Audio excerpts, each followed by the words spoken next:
Hi everyone, it's been almost over a year since the last video I made. I actually shut down this channel several months ago and decided not to continue this. And recently something interesting happened, and that is despite being completely inactive for over a year, I continue to receive emails and comments and inbox messages and subscriptions over the whole last year of being inactive. Which I thought was kind of interesting. And now in the past few months, what has happened more and more is that people actually come up and writing me whole stories, some of you, about how some simple things that you did, that you learned in one of the videos, has helped you more than 4 months of therapy that you tried. One person said that. And I thought that was really interesting, some things. I thought, okay, cool. Nice to see that it helps someone to some extent. But then it kept happening over and over again.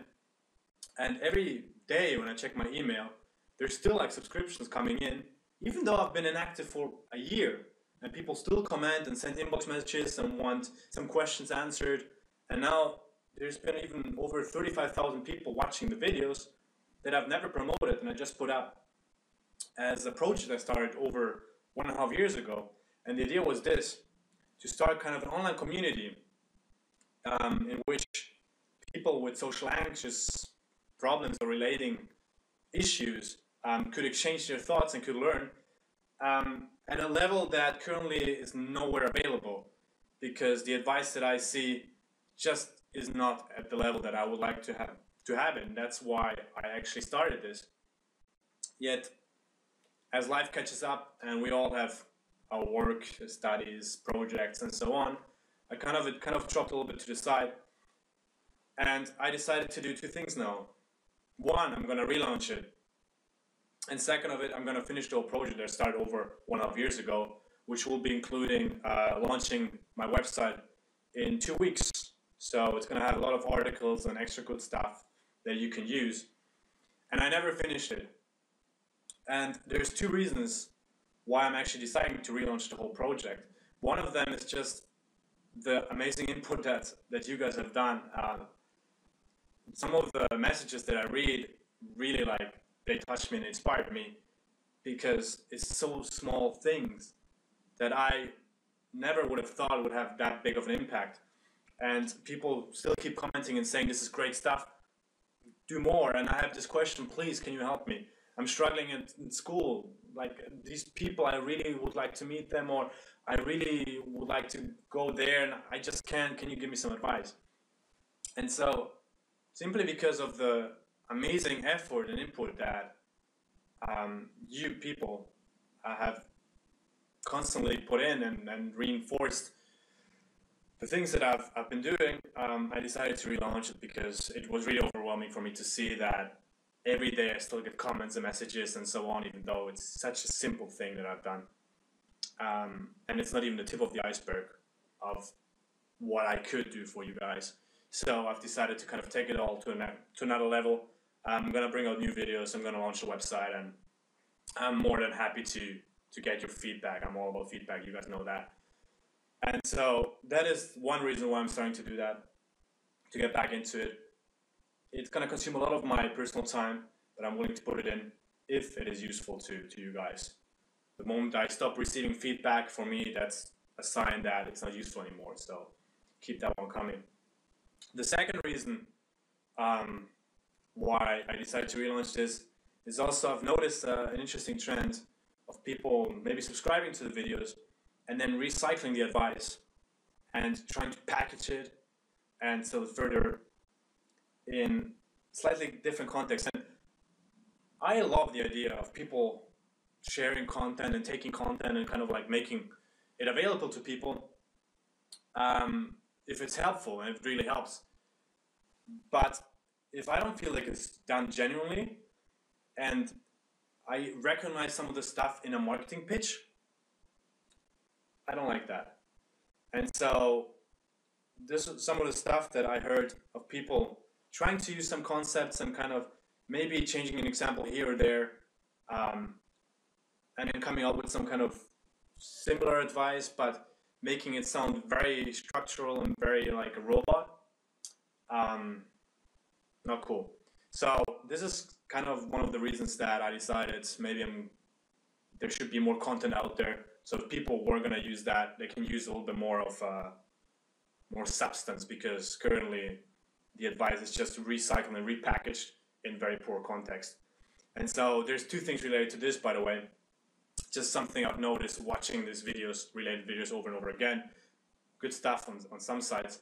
On the other sides, there's two things I really would like you to notice, and these are just some kind of pointers. If you decide who to trust, or if you actually think about investing in some kind of program that is someone is like showing it to you, and you want to figure out, is this genuine or not? Here's some two key pointers that might actually help you. If you use them or not, fair enough. If you don't want to use them, fair enough. But just some small things I've noticed. Number one, if the person is speaking as if they have scripted the whole video, or even worse, they're actually reading the whole fucking script out of the screen and trying to make you think about this great opportunity. Like, if someone is actually scripting the whole video and reading stuff off the screen or of whatever, and they're trying to make you invest in their program, believe in what they have to say about how to be socially free and how to be able to actually talk freely whenever you want in every situation, and yet at the same time they actually script everything, you might want to think if you want to take advice from them. Just something to think about. And there's nothing wrong with scripting your video and kind of thinking about what it actually is that you want to talk. Not everybody's like me. I shoot these things the first time and I put them out. And the reason for that is I kind of have an idea of what I want to talk about. But even when things go wrong, it's not of a big deal. If someone were to walk right into into the door right now, I would use that in this video. I would not shut down the video. I would somehow use that.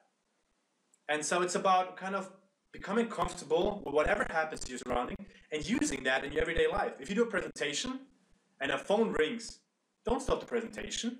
Use that ringing of the phone in your presentation in some ways. You know? If you're talking about something that is surprising, see, the phone rings. See?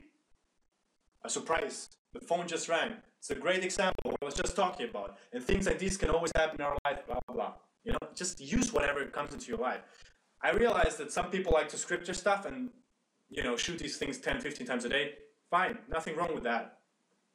But if you want to get to a level where you're talking freely, and you're able to express yourself freely in any situation, then you might want to do this from someone, or like, you might want to have that quality also in the person that you're actually listening to. You might want to listen to someone who has that quality that you desire, whatever it is. Just something to think about. The second thing to think about is how people use their eyes when they talk. Their eyes. And this is something I've noticed quite a lot. First of all, if you have these kind of marketing scripts, they sound like this, by the way. Are you tired of sitting all alone on your couch, feeling like nobody loves you? Are you tired of not having friends? Are you tired of eating your soup all alone every Saturday night when everybody else is going out and going crazy? If you answer all of these questions with yes, you're about to learn the 5 secrets that I discovered in the last 576 years I've been studying this stuff. And they're like this. Just click on my website link and go and download the product. It's this and this, blah, blah, blah. And you learn the 5 secret steps to making your social life better than anybody else's life. The 5 steps include simple things that you can do today. Number 1, cook a dinner for your friends. Number 2, if they don't like your dinner, make them drunk. Number 3, whatever, see? So this is a very scripted way of telling a story.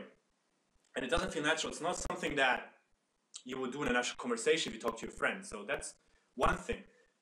But the way people use their eyes when they talk about these kind of things is very important. Because in order to feel certain emotions or to access memories, feelings, you know, whatever it is you want to access in your body and in your mind, your eyes have to go to certain positions.